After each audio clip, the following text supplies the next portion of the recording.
Hey folks, this is Mr. J. Rome.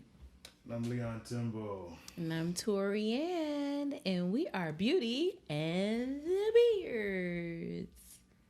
Yeah.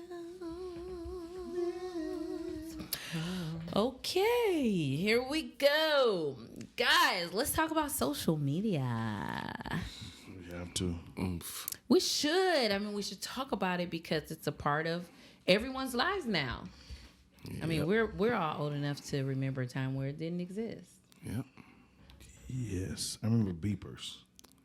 Sheesh. I actually don't remember beepers. Lion hag. You do remember lying hag. Isn't that aggressive? My God. Well, I'm just saying, I may have had one or two.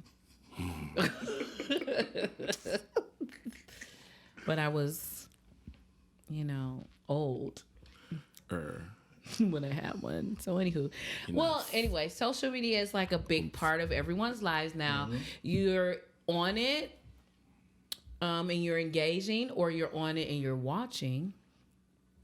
Oh, let's talk about that. Lurkers. What's up with the people who are lurking. lurkers? Oh, how are you guys doing out there? Because you're obviously watching this, but we'll never know because you never say anything. Hey, bitch, you see me on TV? Sorry. Oh, my God. Real spill, my granny is on Facebook. She's 98. Come on. And I just want to curse the person who put her on there because she couldn't have done that on her own. No, that's not something. And it's like, why did you have to put my granny on there? When my mom died, I started being super reckless on social media because I didn't have no parents anymore.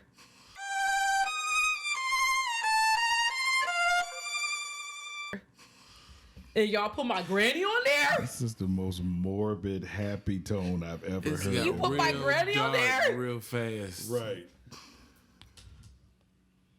Like the Corpse Bride movie or something. Listen, this is like Alicia Keys singing at Whitney's funeral, dark. Oh, that was really strange. I forgot about that. It was so cringy. Cause Whitney's an angel. It was strange. Shout out to Alicia. No, you have a beautiful spirit. Yes, and I really love your makeup, no makeup look. Yes, beautiful gowns. Beautiful gowns. We know where that came from. Bring Retha back. Bring Retha back. And you can take Trump. If you can take Pitts, he can get out too. All of this stuff we learned on social media. That's funny. This is great. Oh my God. Okay, so I'm considered an oversharer on social media. First of all, I got a question about that. Okay, so my thing is this.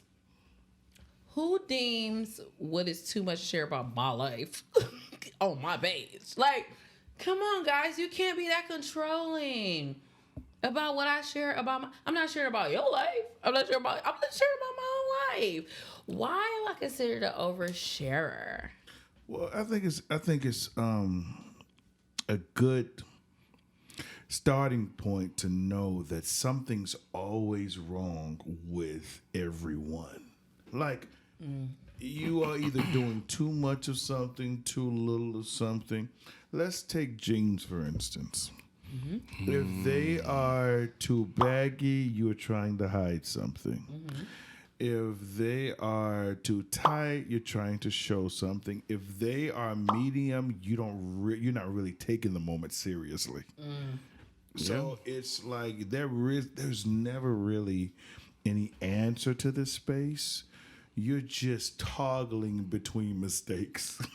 Right. So it's like depending on who's looking, you're never right. You're never right. It's not enough or it's too much. The truth is, no matter who's looking, you're never right.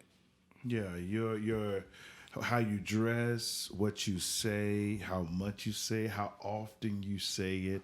Somebody's gonna feel like, well, aren't you cooking for your children? Shouldn't you be handling your home? Or, well, we haven't heard from you. Is everything okay? Yeah. There's Isn't that never. strange? Social media is the one thing in society that has given people the license to read with no resumes and to critique with no credentials. Yes, that's so true. It is the great equalizer. Everyone's an authority. Everyone is a scholar, and everyone is a specialist on whatever subject they're talking about. And I mean, really, it's just a platform full of opinions. In which that's how I take it. And so I don't tend to take things too seriously on social media until it's like super serious, and I take it super serious. So it's like, if I'm talking about politics, I'm serious about whatever my opinion is about that.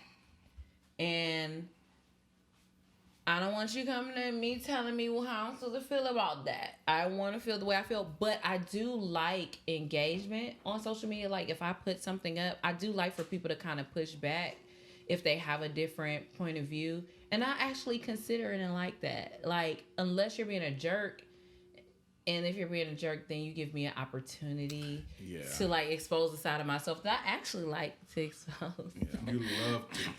Because the reason why I love it is because I've been in church all my life, and I had to dumb that part of me down, and now I'm trying to let her out. I want her to flourish. Listen, spring forth. Welcome to 2020. Out. I'm just saying. And then, I mean, it doesn't make me wrong. And that's what, like, social media is like.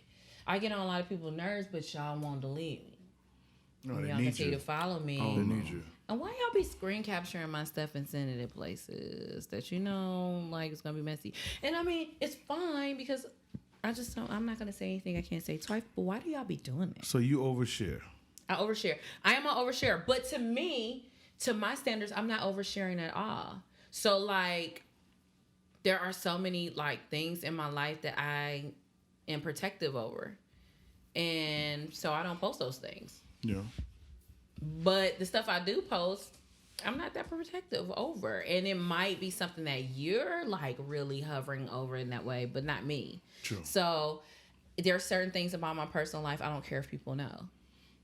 And then, but other people, they would be like, "Oh, I wouldn't tell anybody." I wouldn't dare tell anybody that. But I don't really value it that much, so I can put it out there.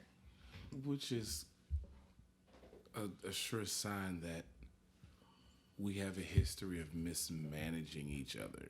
You know, the only time someone says don't share something is out of the fear that someone's going to take it and do wrong with it.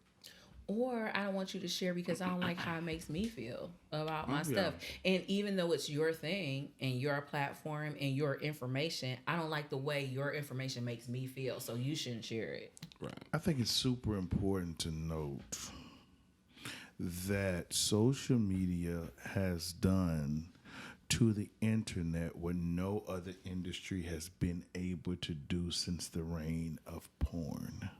Ooh. Social media, the only industry that has over-trumped, no pun intended, the porn industry. What did you say? Which is a industry built on self-satisfaction and secrecy. Social media trumped that industry, and porn has not caught up since. I'm sure it's doing well, thanks to you. Oh, absolutely. I'm still waiting for them to release Pornhub 2. Because I'm done with 1. I'm done. I've completed that season. I've completed season 1. Mom, I've come to the end of the internet. Listen. And you know, they I've seen it all. There's nothing else to watch. Listen, done. And you know, there was a thing where they were talking about, you know, the more you watch, we'll plant trees. There's a forest that you are welcome for.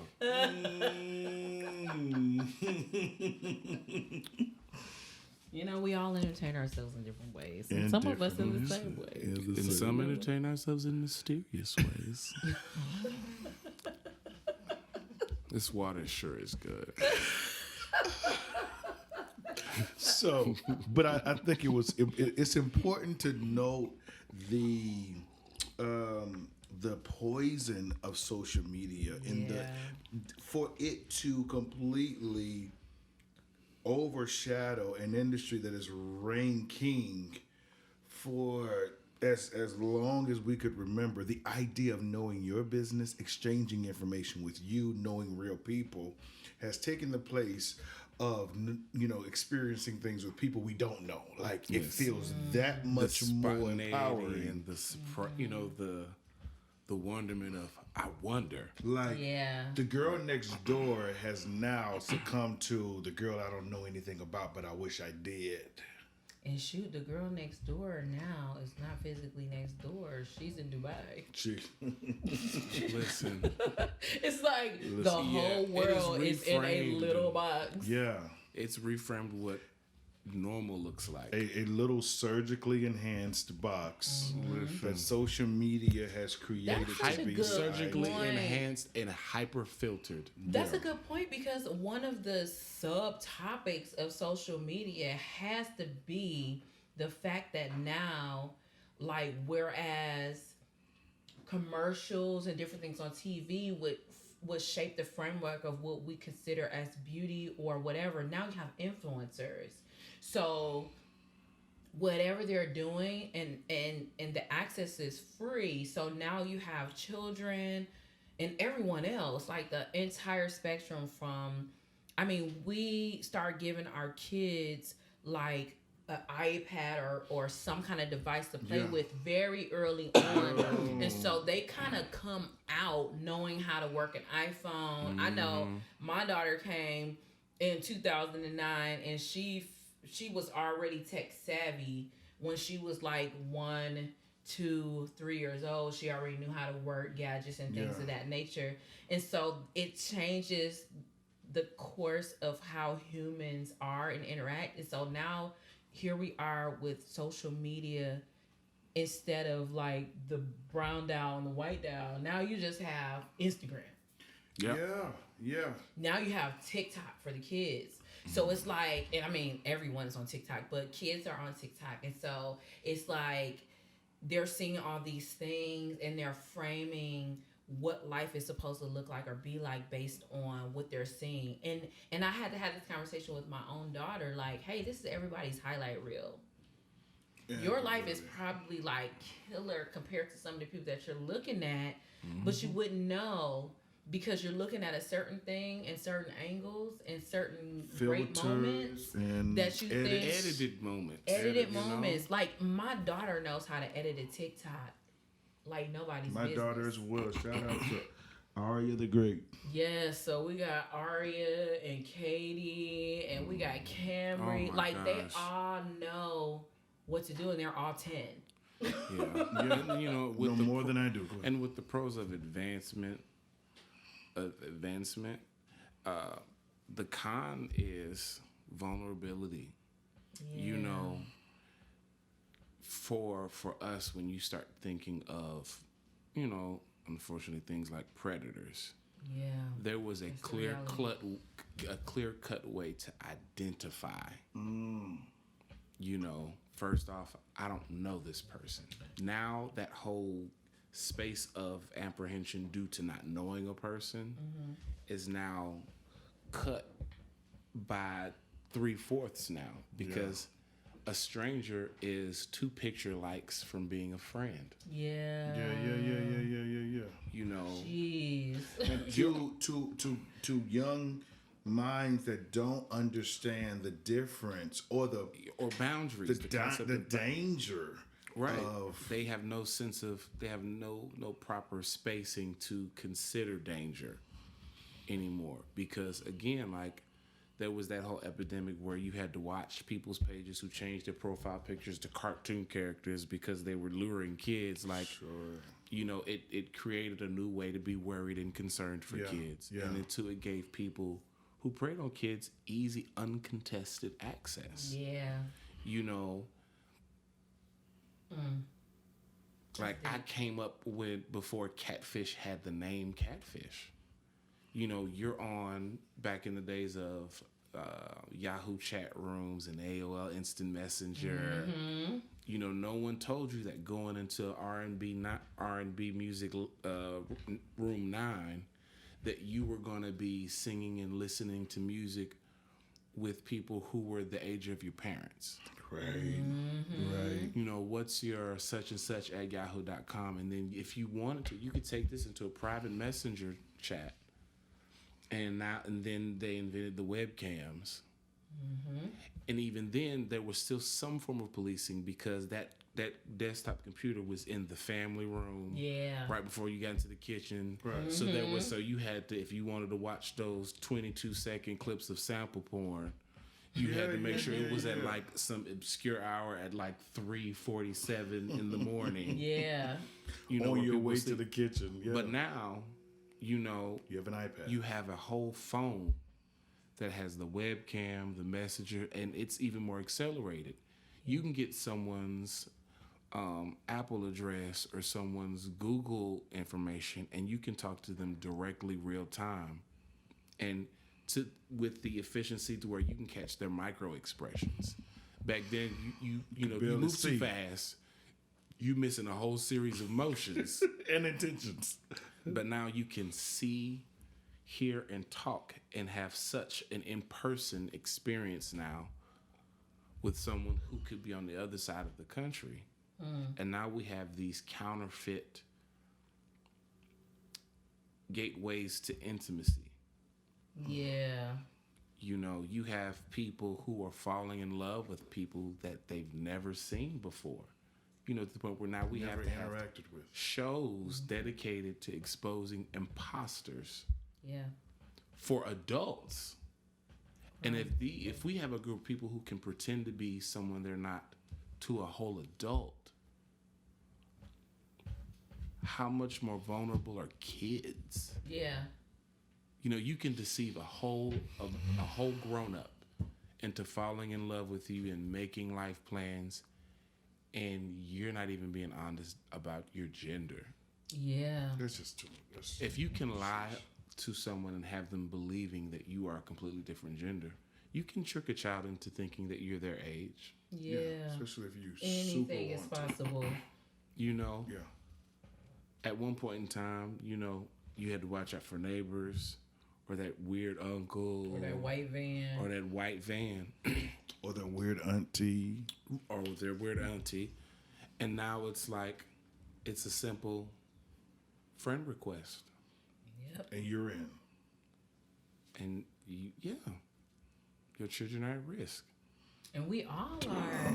We're all at risk because I know I interact a lot. But one thing that I don't do is the messenger thing. Mm-hmm. So if anybody knows anything about me, you could DM me and messenger me all day. I'm probably not going to see that because I don't exist in that space that much because I feel like it crosses a new line.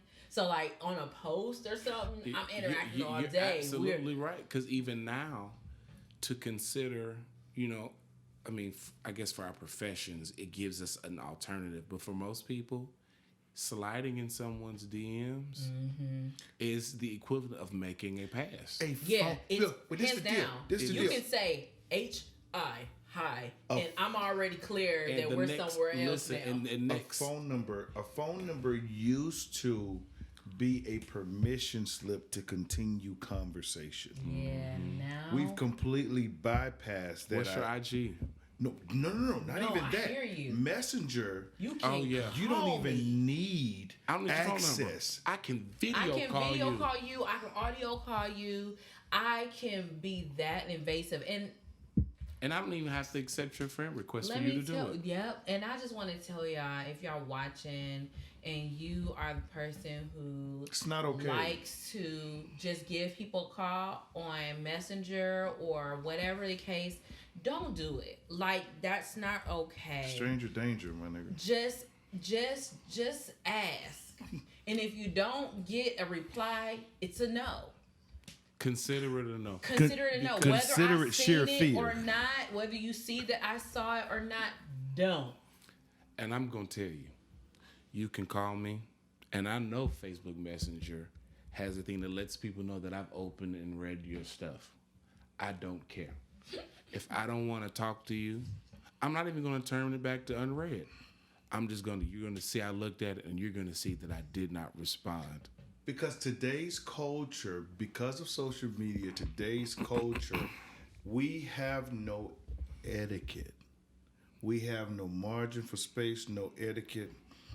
And there's no need for it anymore. There's no demand for. Just they don't require it anymore because they took all the boundaries off. So we got to get that together, y'all. We got to do better with those guidelines of social media. Or let's create some. Let's create some boundaries, guys. And let's make them hard lines and make them known and don't bend them. Good solution.